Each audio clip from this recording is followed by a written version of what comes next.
not all countries are at the same stage as America.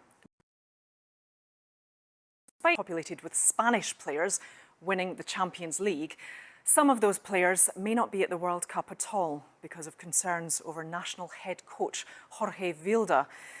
England defender Lucy Bronze, who plays for Barcelona, says that she's spoken to her club teammates and has described the situation as sad, but that is where women's football is right now. Earlier, I spoke to our sports news correspondent Katie Gornall and began by asking her to explain the background of the Spanish dispute. There's a group... Katie Gornall there.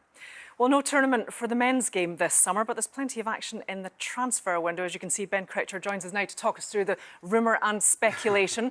It seems, Ben, doesn't it, that Arsenal are relentless in their pursuit of Declan Rice. What stage is that at? Yeah, so the facts that we've got so far... To always be speculation about Harry Kane leaving Tottenham, doesn't there? But actually, there might be something a bit more concrete at the moment. Yes, reports from the German media next summer. Exactly. Well, that's a player potentially leaving Tottenham. There's talk of another one joining. Yes, James Maddison from Leicester City. Leicester relegated from the...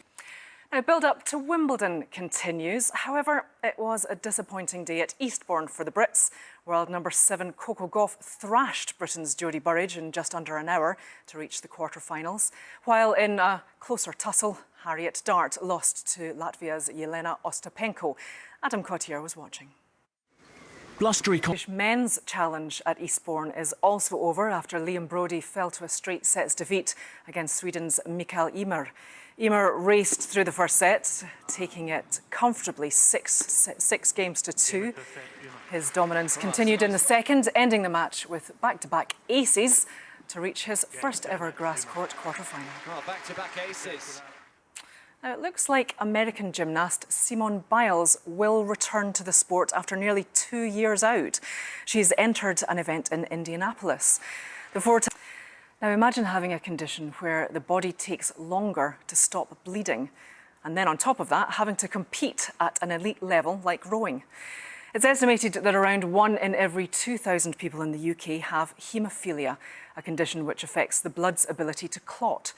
British para-rower Ed Fuller, a world and European champion, is one such person.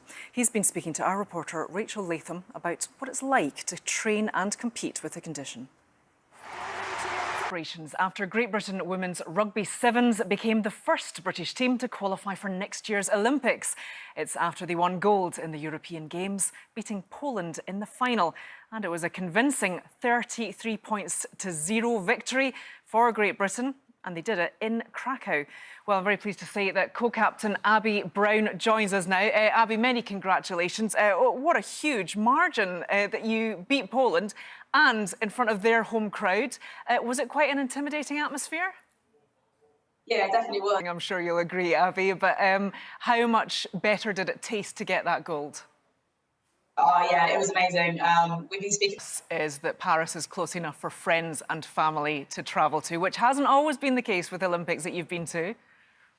No, it has not, especially with Tokyo, that was it. Now, have you heard of a 720? Don't worry if you haven't. It's a skateboarding term for an incredibly difficult trick, which involves making 2 full rotations in the air. Well, a 13-year-old has become the first female to land one in a competition.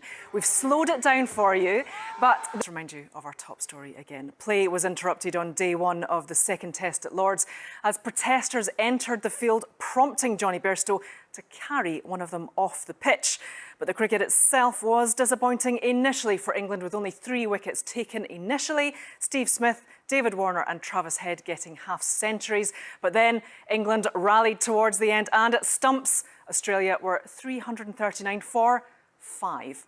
That's all from Sports Day. Thanks very much for watching. Bye-bye.